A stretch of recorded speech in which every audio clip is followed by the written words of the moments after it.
Olá pessoal, vamos dar sequência então, continuidade na discussão na matéria de ética e estatuto da advocacia. No bloco anterior, encerramos as atividades de advocacia, atividades privativas de advocacia. Nesse bloco agora vamos tratar sobre mandato judicial, procuração. Volto a falar, tendo em vista o último exame, as alterações aqui implementadas pelo examinador.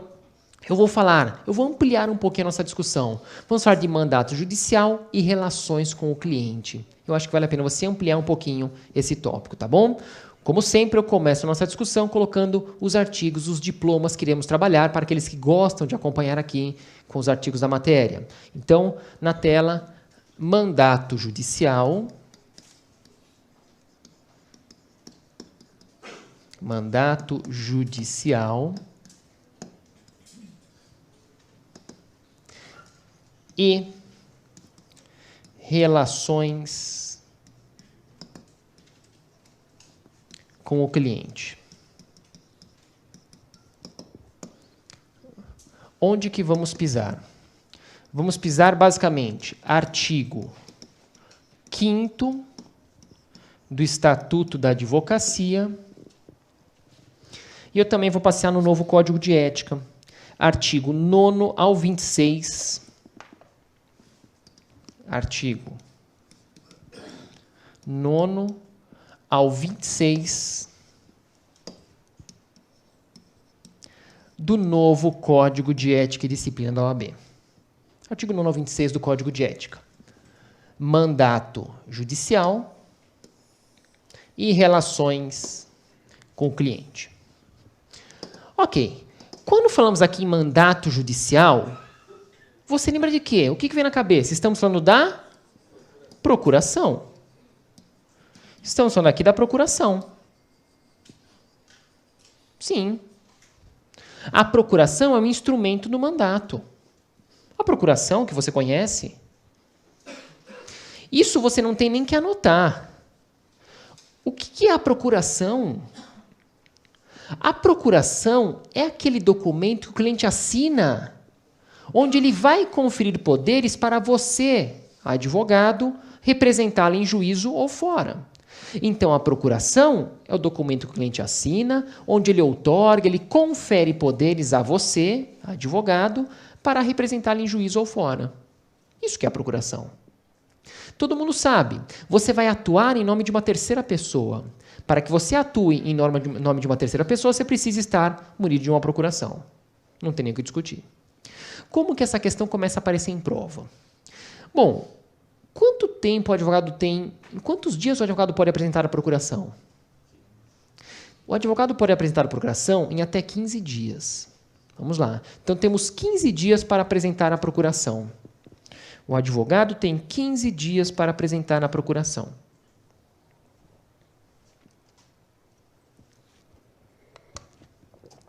Agora aparece no enunciado. Não conseguimos juntar, o advogado não conseguiu apresentar a procuração em 15 dias. Podemos prorrogar esse prazo, sim ou não? Sim, não conseguimos apresentar a procuração em 15 dias, podemos prorrogar uma única vez por mais 15 dias. 15 mais 15, 30 dias. Não juntamos a procuração, os atos praticados são considerados nulos. Então, 15 dias temos para apresentar a procuração. Não apresentamos, podemos prorrogar esse prazo uma única vez por mais 15 dias. 15 mais 15, 30 dias, não apresentamos a procuração, os atos praticados são considerados nulos. Muito bem. Onde geralmente encontramos as questões de procuração? Geralmente, as questões de procuração, aqueles que já prestaram o exame de ordem, verificaram exames anteriores, geralmente o examinador coloca a questão a respeito do subestabelecimento da procuração, ou renúncia e revogação. Subestabelecimento, renúncia ou revogação. Temos que estudar? Vamos estudar. Vamos começar, então, com o subestabelecimento da procuração. Então, o primeiro item, aqui. Subestabelecimento da procuração. Subestabelecimento da procuração. Bom, hoje é muito fácil falar em subestabelecimento da procuração. Você conhece duas espécies de subestabelecimento. Conhecemos, de um lado, então vamos lá, duas espécies de subestabelecimento. Vamos montar a nossa tabela. De um lado, o chamado subestabelecimento com, e do outro lado, o subestabelecimento sem reserva de poderes. Então, subestabelecimento com reserva de poderes e subestabelecimento sem reserva de poderes. Ok. Subestabelecimento com reserva de poderes e subestabelecimento sem reserva de poderes.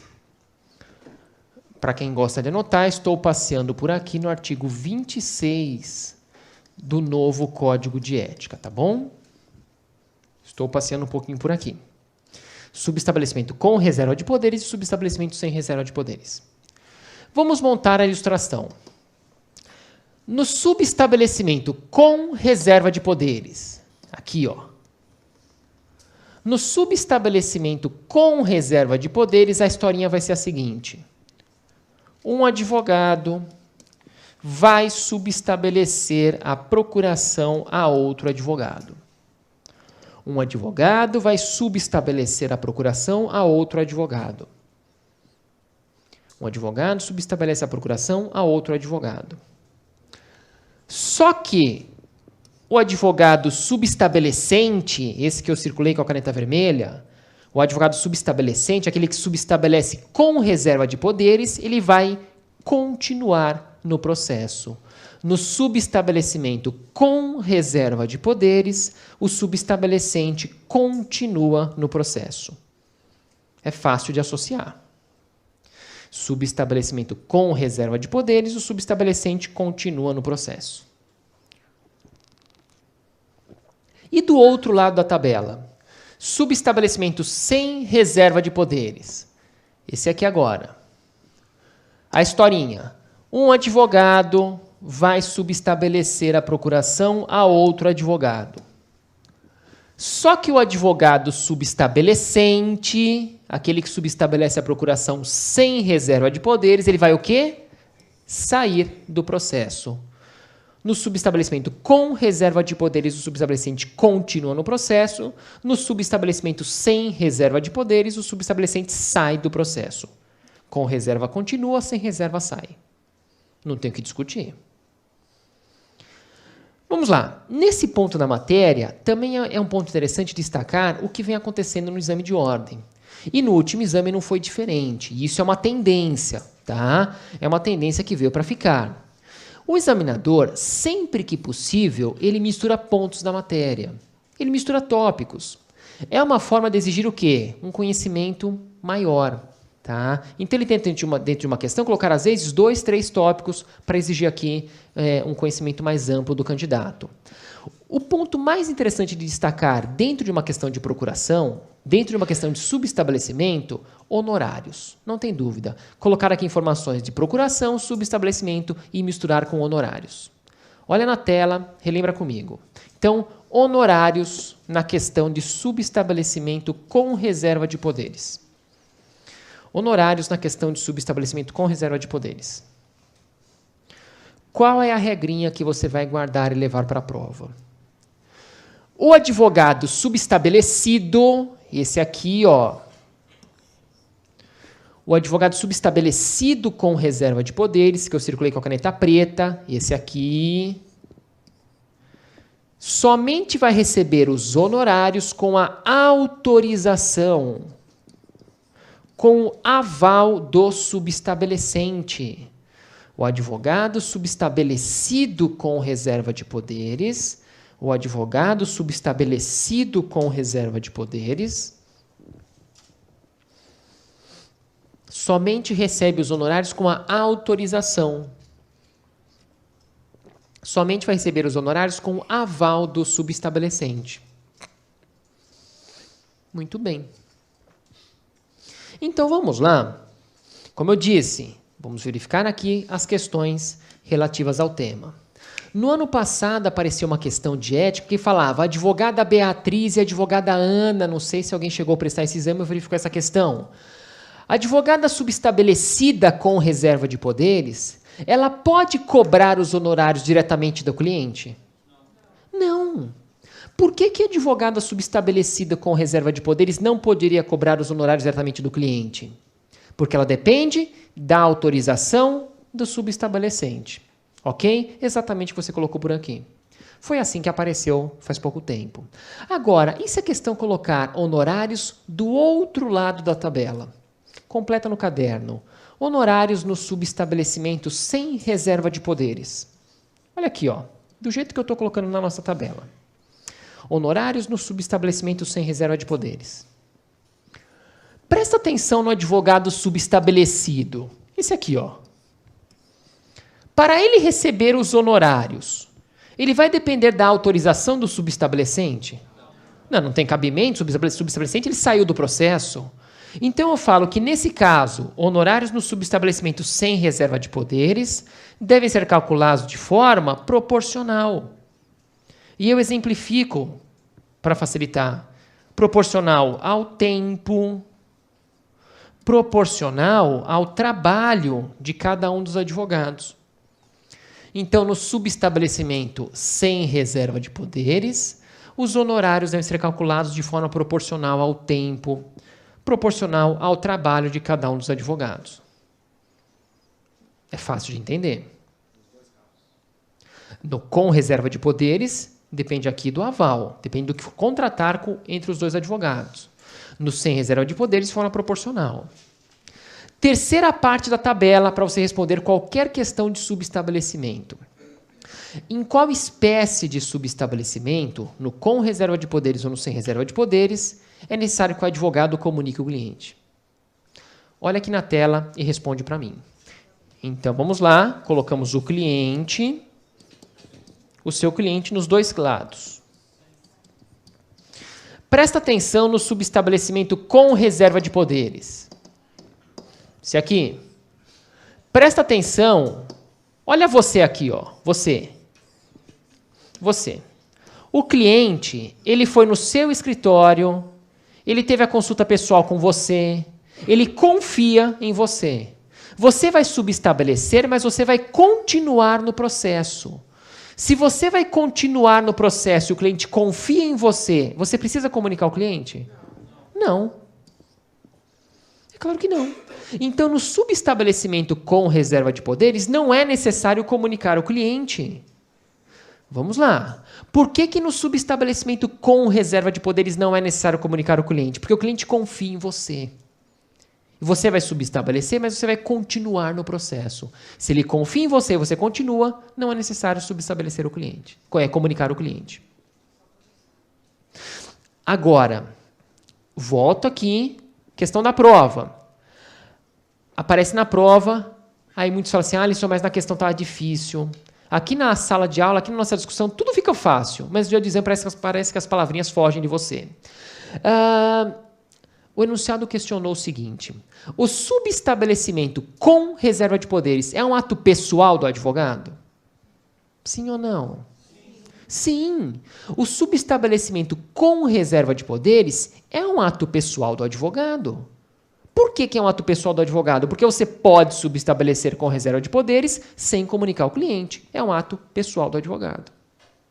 Agora, para encerrar a tabela, do outro lado aqui do nosso quadro. No subestabelecimento sem reserva de poderes, olha você aqui agora. Olha você aqui, ó. O cliente teve a consulta pessoal com você.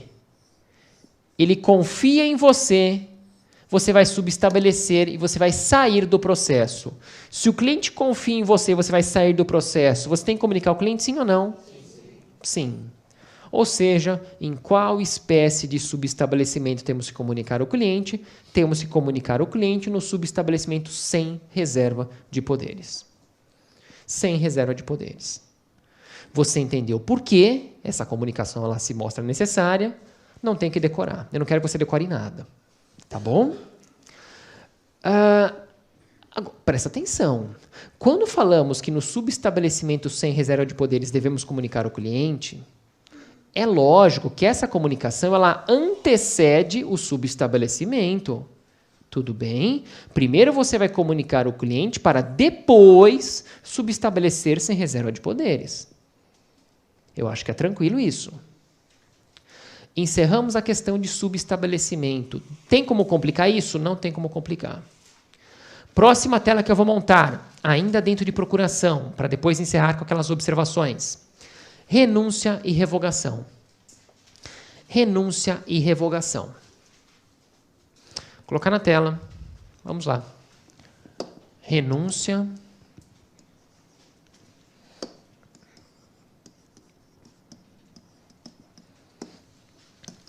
e revogação da procuração. Renúncia e revogação da procuração. Vamos montar aqui a nossa tabela. Para quem quer acompanhar, eu vou trabalhar um pouquinho com o artigo 16 do novo Código de Ética e Disciplina e também passear um pouco no artigo 17, também do novo Código de Ética, tá bom? Artigo 16 e artigo 17 do novo Código de Ética e Disciplina da OAB. Primeira informação que você recorda comigo. A renúncia é um direito do advogado. A renúncia é um direito do advogado. E a revogação é um direito de quem? Do cliente. Então, a primeira informação que você guarda, renúncia é um direito do advogado. A revogação é um direito do cliente. Alisson, mas isso ajuda na prova? Isso ajuda no exame? Ajuda. Ajuda. Por quê?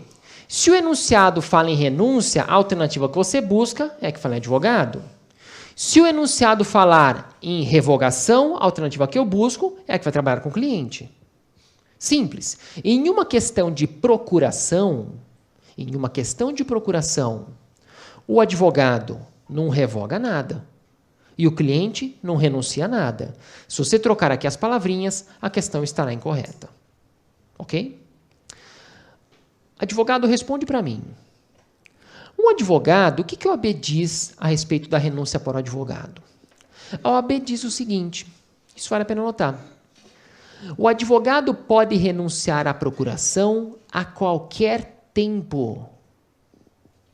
O advogado pode renunciar à procuração a qualquer tempo. O advogado pode renunciar à procuração a qualquer tempo. Entende comigo? Aí a questão coloca que o cliente conferiu procuração para você na semana passada. Não importa, eu posso revogar, eu posso renunciar. Alisson, mas o processo está em fase de recurso. Não importa, eu posso renunciar. O advogado pode renunciar à procuração a qualquer momento, a qualquer tempo. Só que você completa. Desde que deixe o cliente ciente de forma inequívoca. O advogado pode renunciar à procuração a qualquer tempo, a qualquer momento, desde que deixe o cliente ciente de forma inequívoca. Desde que deixe o cliente ciente de forma inequívoca. O seu objetivo é o exame de ordem? Vamos pegar aqui a linha da GV. Lê o que você colocou. O advogado pode renunciar à procuração a qualquer momento, desde que deixe o cliente ciente de forma inequívoca, puxa uma flecha. Preferencialmente, através de uma carta com aviso de recebimento. Aí você começa a fechar a questão. O advogado pode renunciar à procuração a qualquer momento, desde que deixe o cliente ciente de forma inequívoca, preferencialmente através de uma carta com aviso de recebimento. Uma carta com AR. Carta com aviso de recepção. O que eu acho que vale a pena você grifar? Vale a pena você grifar a palavrinha preferencialmente através de carta com AR. Por que preferencialmente? Isso valeu um ponto faz pouco tempo, hein? Preferencialmente não quer dizer necessariamente. Então você, advogado, você pode renunciar à procuração pessoalmente? Pode ou não pode? Pode. Você pode renunciar via e-mail, via fax? Pode ou não pode? Pode. Desde que você comprove o que? A ciência inequívoca do cliente. Então, o advogado pode renunciar preferencialmente através de carta com AR, não necessariamente. O que importa aqui é a ciência inequívoca. Então, você, advogado, o advogado envia carta com AR, ele permanece responsável pelo processo, sim ou não? Sim. Enviamos a carta com AR, permanecemos responsáveis pelo processo por, no máximo, 10 dias. Isso também foi questão recente. O advogado envia a carta com AR e permanece responsável pelo processo por, no máximo, 10 dias. O advogado envia a carta com AR e permanece responsável pelo processo por, no máximo, 10 dias. Grifa, máximo 10 dias. Por quê? Como estava na prova. Se antes dos 10 dias você enviou a carta com AR, depois de 2, 3, 4, 5 dias, outro advogado juntou a procuração no processo. Se antes dos 10 dias outro advogado juntar a procuração, o que você deve fazer? Sair imediatamente. Então, enviamos a carta com AR e permanecemos responsáveis por no máximo 10 dias. A questão coloca, antes dos 10 dias, outro advogado juntou a procuração, o que eu devo fazer? Sair imediatamente. Questão respondida. Isso, 10 dias da data da notificação, tá? No máximo 10 dias da data da notificação e não da data da juntada no processo, hein? Cuidado. No máximo 10 dias da data da notificação e não da data da juntada no processo. Muito bem, da forma que eu coloquei, respondemos as questões recentes, questões dos últimos exames. O que faz um tempinho que não aparece em questões de procuração e renúncia? Faz tempo que não aparece a questão sobre foro íntimo. Anota. Então, ainda na renúncia, destacamos foro íntimo. O que quer dizer foro íntimo na questão de renúncia? Foro íntimo quer dizer o seguinte, responde para mim, você é advogado, você pode renunciar à procuração a qualquer momento? Pode ou não pode? Pode, acabamos de colocar que é uma prerrogativa sua. O advogado pode renunciar à procuração a qualquer momento. Só que, em hipótese alguma, é permitido que o advogado revele o motivo da renúncia. Não é permitido revelar o motivo da renúncia. Prezado cliente, estou renunciando à procuração por motivos de foro íntimo. Ponto final. Não é permitido ao advogado revelar o motivo da renúncia. Prezado cliente, estou renunciando à procuração por motivos pessoais. Ponto final. Estou renunciando por motivos de foro íntimo. Ponto final. Por que a OAB coloca aqui essa proibição? Eu vou pegar casos concretos. Eu cansei de ver no Tribunal de Ética e Disciplina processos nesse sentido. Vamos lá. O advogado resolve renunciar à procuração, ele envia a carta com aviso de recebimento para o cliente e coloca, prezado cliente, estou renunciando porque o senhor é um tremendo picareta. O senhor não pagou nada do que tinha contratado comigo e nem as custas do processo o senhor me reembolsou. Portanto, não sou obrigado a trabalhar de graça, estou renunciando à procuração. O que ele fez? Enviou a carta para o cliente e, para concluir o procedimento da renúncia, o que você tem que fazer? Pegar a carta com a R e juntar aonde? No processo. Aí, o que o advogado fez? Juntou no processo uma carta dessa. Prezado cliente, estou renunciando porque o senhor é um tremendo picareta. Ele pode fazer isso? É claro que não. Não é permitido revelar o motivo da renúncia. Alisson, mas Ele não me pagou. Tudo bem, advogado, você tem caminhos adequados para receber os seus honorários. Temos caminhos adequados para receber os nossos honorários. O contrato de honorários é um título executivo extrajudicial. Então, guarda, esse é o procedimento da renúncia que você colocou no seu caderno, tá bom? Preferencialmente com carta com aviso de recebimento, não é permitido revelar o motivo da renúncia e, para concluir, você junta no processo a carta com a R. Para que seu nome saia do processo, para que você deixe de receber publicações, intimações. Dá para complicar alguma questão de renúncia? Não dá para complicar. O que faz tempo que não cai, essa observação final que eu coloquei, que está em destaque aqui na nossa tela, tá bom? Foro íntimo, isso faz um tempinho que não cai. Revogação. Revogação. Oi, pois não. Professor, se, por exemplo, no caso, você é preso, você já pagou o advogado, e você começa a se entender com o advogado, você entra em conflito com ele, ele renuncia, ele devolve o dinheiro? Vamos lá. Mas o colega perguntou o seguinte, mas e se, por exemplo, eu contratei o advogado, já paguei o advogado e ele renuncia, ele tem que me devolver o dinheiro? Na verdade, temos que verificar o que foi estipulado no contrato. O que foi estipulado no contrato. Tudo bem? Porque ele trabalhou até determinado momento? Trabalhou. Então, ele tem algum valor a receber? Tem algum valor a receber. Tá? Isso, logicamente, vai ser analisado no caso concreto, mas temos que observar aqui, principalmente, o que está disposto no contrato de prestação de serviço. Quanto mais detalhado for o contrato de honorários, melhor vai ser, tanto para o advogado como para o cliente. Não tem dúvida. A revogação. Enquanto a renúncia é um direito do advogado, é uma prerrogativa do advogado, a revogação é um direito de quem? Do cliente. O cliente pode revogar a procuração? Pode, a qualquer momento. Da mesma forma que você, advogado, não é obrigado a atuar para aquele sujeito a vida inteira, ele não é obrigado a ter você como advogado durante o processo todo.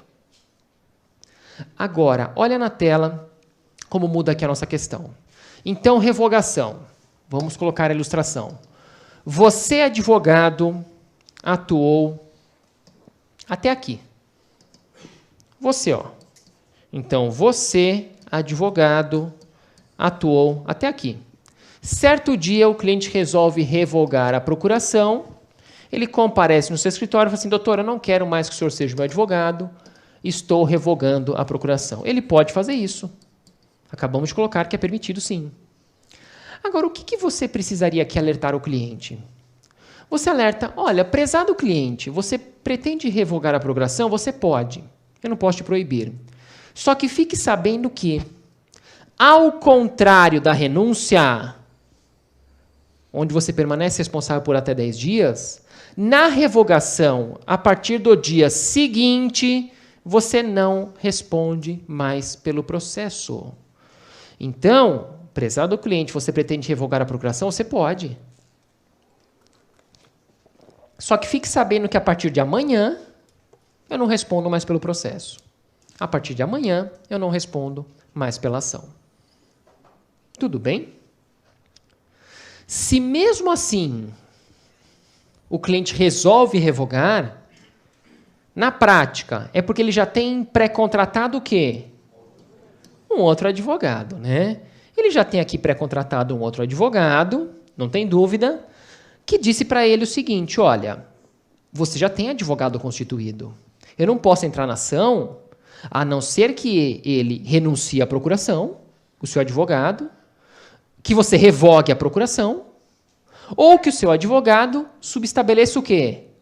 Sem reserva de poderes. Você tem advogado constituído. Para eu entrar na ação, ou ele vai subestabelecer para mim a procuração sem reserva de poderes, ou ele vai renunciar, ou você vai revogar a procuração. Tranquilo? Esse seria aqui o procedimento da revogação. Eu acho que é muito mais fácil. Bom, o que eu vou colocar, eu acho que é um tanto quanto óbvio, mas se aparece na prova, eu tenho que destacar. A revogação do cliente não retira do advogado a revogação do cliente, não retira do advogado o direito de receber seus honorários. A revogação do cliente não retira do advogado o direito quanto ao recebimento de seus honorários. Você trabalhou, você tem direito a receber. Eu acho que é fácil. A revogação do cliente não retira do advogado o direito de receber seus honorários. Muito bem. Como eu disse, nesse ponto na matéria, procuração, geralmente a questão aparece ou no subestabelecimento, com e sem reserva de poderes, ou na renúncia e na revogação.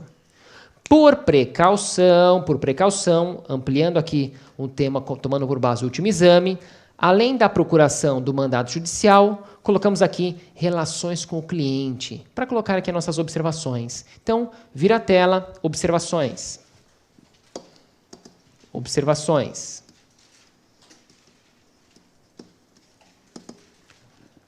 Relações com o cliente. Então, observações, relações com o cliente. Muito bem, nossa primeira observação. Então, observação 1. Riscos. Primeira observação a respeito das relações com o cliente. Riscos. Riscos. O advogado deve informar o cliente de forma clara. O advogado deve informar o cliente de forma clara. Os riscos da sua pretensão. Os riscos da sua pretensão e as consequências que podem advir da ação. O advogado deve comunicar ao cliente de forma clara os riscos da sua pretensão, e as consequências que podem advir da ação. Essa é a nossa primeira observação. Por que a OAB fez questão de incluir essa informação no novo Código de Ética? Para quem quer fundamentar, eu estou trabalhando aqui com o artigo 9º, tá bom? Artigo 9º do Código de Ética e Disciplina da OAB. A OAB fez questão de incluir essa informação no novo Código porque cansamos de verificar processos nesse sentido. Para quem atua, para quem trabalha, ou já trabalhou, ou fez algum estágio em algum escritório de advocacia pequeno, escritório de bairro. Por que eu falo escritório de bairro? Porque se você atua em um escritório muito grande, o cliente nem sabe que você existe, né? Em um escritório muito grande. Agora, se você atua em um escritório pequeno de bairro, o cliente te conhece. Você participa das reuniões, o cliente conhece, te chama pelo nome. E por que eu falo isso? Porque muitas vezes quando o cliente vai efetuar aqui a consulta com o advogado chama você para você participar aqui da discussão, para você ficar a par do assunto, e o cliente, muitas vezes, quando ele procura o advogado, ele acha que só tem direitos. Alguém já deve ter visto isso. O cliente acha que só tem direitos. Só que ele vem amanhã depois e perde o processo e é condenado. O cliente muitas vezes acha que a culpa foi sua. Então, por isso que a OAB colocou aqui no novo código, no artigo 9º, essa primeira observação. O advogado deve comunicar ao cliente de forma clara os riscos da sua pretensão e as consequências que devem advir da ação. Alerta o cliente. Olha, cliente, se você for condenado, você pode ter que pagar honorários de sucumbência para o advogado da parte contrária. Ah, mas eu posso ter que pagar sucumbência? Pode sim. Informa o cliente, deixe ele ciente dessa forma. Essa é a primeira observação. Segunda observação, confiabilidade. Observação 2. Então, vamos lá. Confiabilidade. É a nossa segunda observação. O que você vai levar sobre confiabilidade para a prova? Você vai levar que a confiança recíproca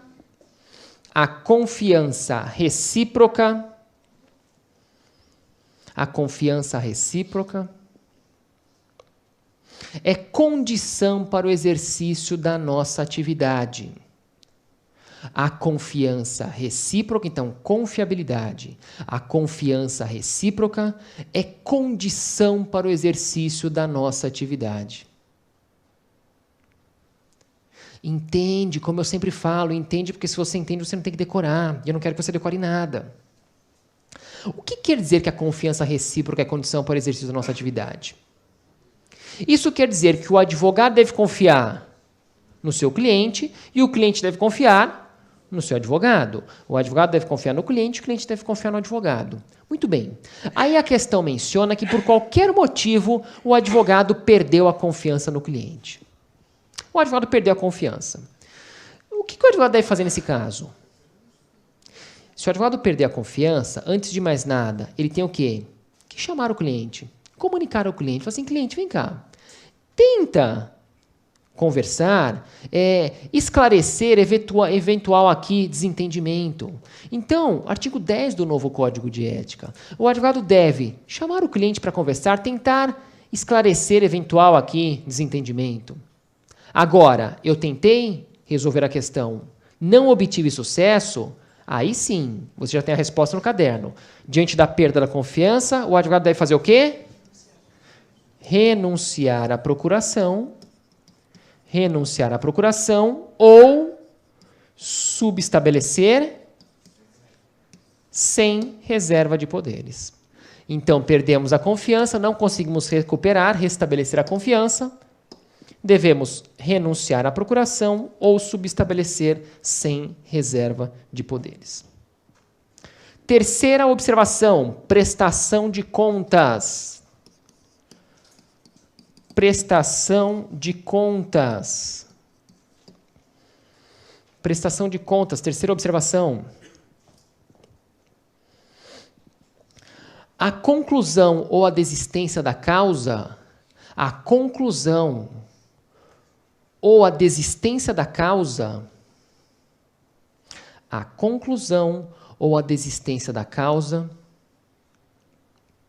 impõe dever ao advogado de prestar contas ao cliente de forma pormenorizada. A conclusão ou a desistência da causa impõe dever ao advogado de prestar contas ao cliente de forma pormenorizada. Impõe dever ao advogado de prestar contas ao cliente de forma pormenorizada. Muito bem. Agora, como eu falo, você é um advogado.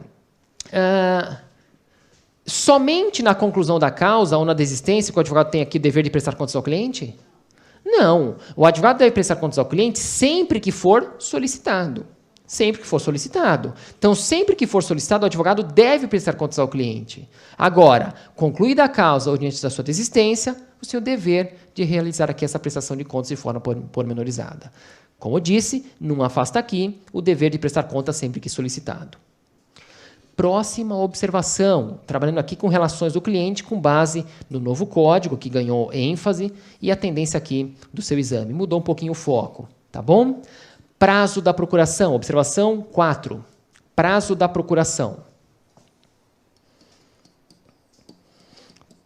Prazo da procuração. Responde para mim. Regra geral, procuração tem prazo? Pessoal, regra geral, não.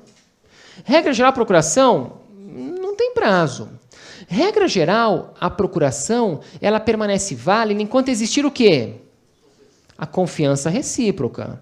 Então, regra geral, a procuração não tem prazo. Ela permanece válida enquanto existir a confiança recíproca. Então, regra geral, a procuração permanece válida enquanto existir a confiança recíproca.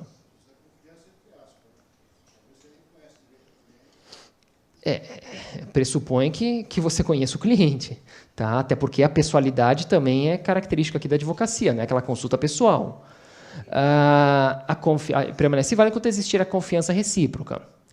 Agora, quando eu falo aqui regra geral, mais uma vez, você é um advogado. Você pode estabelecer um prazo na procuração? Pode ou não pode? É claro que pode. Você, advogado, pode estabelecer um prazo na procuração, sem problema nenhum. Não estabelecemos um prazo, ela permanece válida, enquanto existir aqui a confiança recíproca. O que extingue aqui a procuração?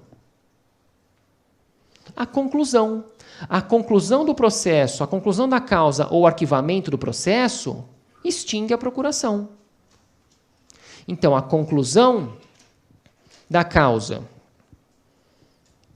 conclusão da causa ou arquivamento do processo, extingue a procuração. Extingue a procuração. Muito bem, seguindo aqui as relações do cliente, nossa próxima observação, observação 5. Processo já com advogado constituído. Então, próxima observação. Processo já com advogado constituído. Artigo 14 do Código de Ética e Disciplina. Processo já com advogado constituído.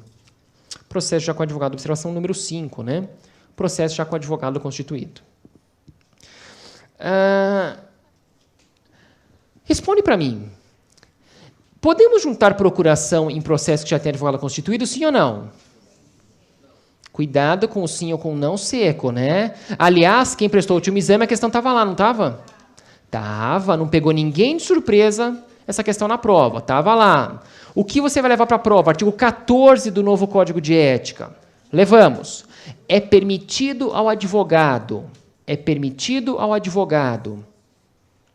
É permitido ao advogado juntar procuração em processo que já tem advogado constituído.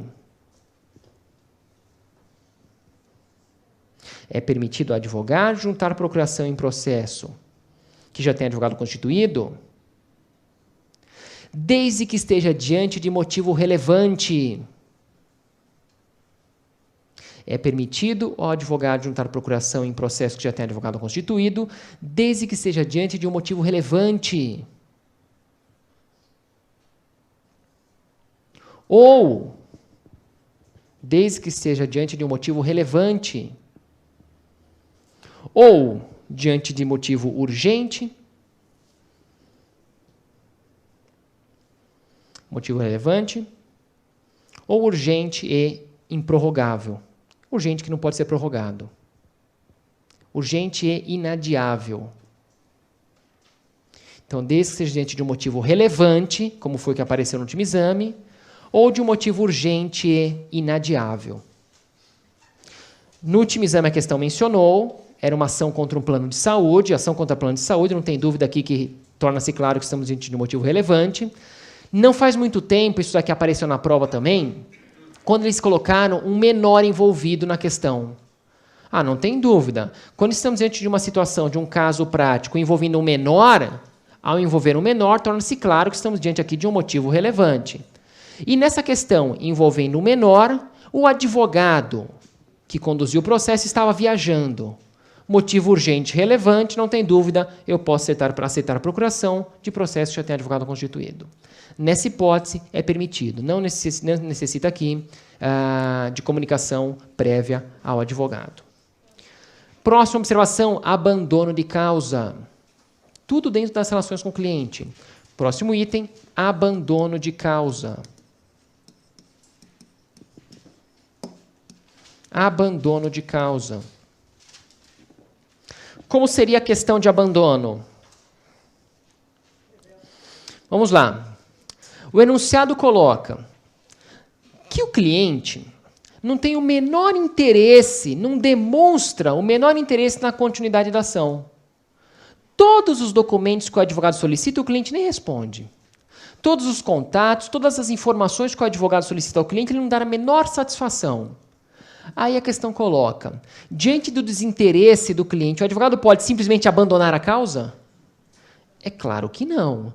Diante do desinteresse do cliente na continuidade da ação, o advogado deve fazer o quê? Renunciar à procuração ou subestabelecer sem reserva de poderes. Diante do desinteresse do cliente na continuidade da ação,